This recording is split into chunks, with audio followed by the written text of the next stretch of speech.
Welcome everyone, praise Lord. आज हम वेदी के विषय में सीखेंगे कि बाइबल में वेदी क्यों इम्पोर्टेंट है। वेदी एक ऐसा स्थान है जहाँ परमेश्वर और मनुष्यों का रिश्ता बनता है। वेदी एक ऐसा स्थान है जहाँ हम परमेश्वर के साथ वाचा बांधते हैं। जब हम देखते हैं उत्पत्ति उसका 8 अध्याय के 20वें वचन में लिखा है कि नूह ने परमेश्वर के लिए एक वेदी बनाई। वेदी एक ऐसा स्थान है जो हमको आत्मिक रूप से परमेश्वर के साथ जोड़ता है। वो एक हम ऐसा सोच सकते हैं कि वेदी एक जरिया है या फिर हम गेटवे बोल सकते हैं जहाँ से हम स्पिरिचुअली एंटर करते हैं चीज़ों के ऊपर और वर्क करना शुरू करते हैं। वेदी एक ऐसा स्थान है जहाँ पर से हम आत्मिक चीज़ों को ग्रहण करके आत्मिकता में आगे बढ़ सकते हैं। स्पिरिचुअल चीज़ें हमारे लिए अनलॉक होती है। उस स्थान को हम कहते हैं वेदी। वेदी क्यों हमारे लिए इम्पॉर्टेंट है? क्योंकि वेदी एक ऐसा स्थान है जहाँ परमेश्वर हमको हमारे प्रार्थनाओं का उत्तर देता है।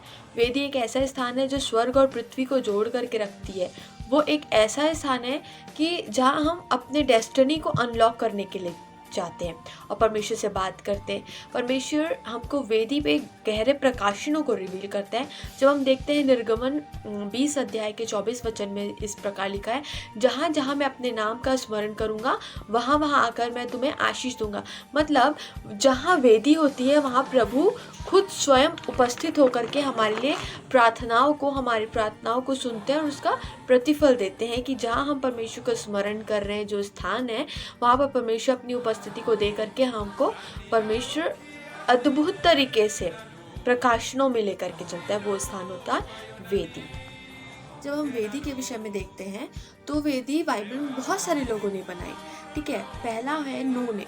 नूह की वेदी उससे क्या बात करती थी? नूह की वेदी का सिंबल ये था कि वो एक न्यू बिगनिंग को दर्शा रही थी। जब जल प्रलय आया, जल प्रलय के बाद जैसे वो जहाज से बाहर निकला और उसको सूखी भूमि दिखी तो वो कदम रखते ही परमेश्वर से एक वाचा बांधता है, एक वेदी बनाता है और बोलता है कि परमेश्वर, जैसे तूने पहले लोगों को जल प्रलय में नाश किया वैसे अब लोगों को नाश मत करना। तो परमेश्वर उस वेदी के थ्रू उसको एक सिंबल देता है कि रेनबो दिखाया और उसका वो सिंबल था कि अब मैं जल प्रलय से मनुष्यों का नाश नहीं करूँगा। जब हम उत्पत्ति 8, 20 और 21 में लिखता है तो नूह ने परमेश्वर के लिए एक वेदी बनाई और सब शुद्ध पशु शुद्ध पक्षियों में से कुछ लेकर के उसने उस वेदी में होम बलि चढ़ाया। इस पर यहोवा ने उसको सुखदायक सुगंध पा करके सोचा कि मनुष्य के कारण मैं फिर भूमि को कभी श्राप नहीं दूंगा। यद्यपि मनुष्य के मन में बचपन से ही कुछ उत्पन्न होता है, वह बुरा ही होता है। तो अभी जैसे मैंने सब जीवों को अब मारा है वैसे उसको फिर कभी न मारूंगा। मतलब जल प्रलय के बाद वेदी परमेश्वर ने एक दया के लिए वाचा बांधा। ठीक है, नूह ने परमेश्वर से एक दया के लिए वाचा बांधा और वेदी जो है वो पुराने न्याय का अंत करके उसके लिए एक नई कृपा की शुरुआत करनी, मतलब एक नई बिगनिंग के लिए परमेश्वर के सम्मुख वो लेकर के आए कि परमेश्वर अब नया बिगनिंग करते हैं। अब से जो तूने पहले काम किया, जैसे जल प्रलय में लोगों को नाश किया, अब तू वैसा नाश मत करना बोल करके नूह ने एक परमेश्वर के लिए वेदी बनाई। तो उसकी वेदी जो थी वो एक नई शुरुआत के लिए थी। फिर आगे हम देखते हैं कि उत्पत्ति 12 के साथ में अब्राहम ने वेदी बनाई। अब अब्राहम की वेदी किस चीज़ को दर्शाती है? अब्राहम की वेदी वाचा और परीक्षा को दर्शाती है, एक कवर्नेंट और एक टेस्ट को दिखाती है। कि अब्राहम की वेदी उसके लिए कवर्नेंट और एक टेस्ट को दिखाती है। पर जब हम देखते हैं उत्पत्ति 12 उसके साथ में लिखा है कि तब यहोवा ने अब्राहम को दर्शन देकर क्या है कि देख, मैं ये देश तेरे और तेरे वंश को दूंगा। ठीक है, मतलब जब परमेश्वर से उसने उस दर्शन को लिया तो उसने उस स्थान पर वेदी बनाई और परमेश्वर अब्राहम से एक वाचा बांध रहा है, दर्शन के माध्यम से उससे बात कर रहा है कि देख, ये विरासत जो है वो मैं तेरे बाद तेरे वंश को दूंगा। मतलब वहाँ पर एक कवर्नेंट है, लेकिन उस कवर्नेंट के बाद एक टेस्ट भी है। उत्पत्ति 22:9 में जब हम पढ़ते हैं तो वहाँ लिखा है कि किस तरीके से परमेश्वर ने बोला कि मुझे अपने लौते पुत्र को दे दे। मतलब ये कि जब अब्राहम इसहाक को लेकर के जा रहा था तो जहाँ वेदी थी वहाँ दर्शन तो है, दर्शन के साथ साथ परीक्षा भी है, और जहाँ वाचा है वहाँ परमेश्वर की आशीष भी है। मतलब जब हम अपने कुछ प्रिय चीज़ों को वेदी के ऊपर सैक्रिफाइस करते हैं या बलिदान करते हैं तो परमेश्वर हमें एक नई पहचान देता है, एक नया मतलब एक नए वाचा के अंदर लेकर के चलता है, हमारी आशीषें खुल जाती हैं। वहाँ पर से जब उसका एनकाउंटर हुआ वेदी पर, तो उसको जब एनकाउंटर हुआ तो वहाँ पर परमेश्वर यहोवा यीरे करके सिंबल दिया, मतलब परमेश्वर ने उसके लिए उपाय किया।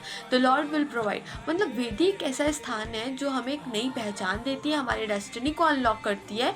और वो एक ऐसा स्थान होता है जहाँ से हम एक नई शुरुआत करते हैं, जो ना केवल हमारे लिए होती है लेकिन हमारे पीढ़ियों तक के लिए होती है। क्योंकि वेदी में हम वाचा तो बांध रहे हैं और वाचा एक आशीष को लेकर के आती है। मतलब वेदी एक ऐसा स्थान है जहाँ हम परमेश्वर को कुछ चीज़ों को सेक्रीफाइस करते हैं, और वो सेक्रीफाइस हमारे लिए आशीष बनती, ना केवल हमारे लिए लेकिन हमारे जनरेशन के लिए भी आशीष बनती है। तो वेदी बहुत इंपॉर्टेंट है हमारी लाइफ। वेदी बहुत तरीके का होता है, लेकिन जब हम पर्सनल अल्टर को समझते हैं, जब हम अपने आप को उस वेदी के सम्मुख लेकर के जाते हैं और परमेश्वर से बोलते हैं कि प्रभु, आज से मेरा जीवन मैं आपको सैक्रिफाइस करके चढ़ाता हूँ, अब आप मुझे इस्तेमाल करो। तो परमेश्वर, वो वेदी ही एक ऐसा स्थान है जो हमको आत्मिक क्षेत्र की गुप्त बातों को, गुप्त रहस्यों को प्रकट करा के देता है।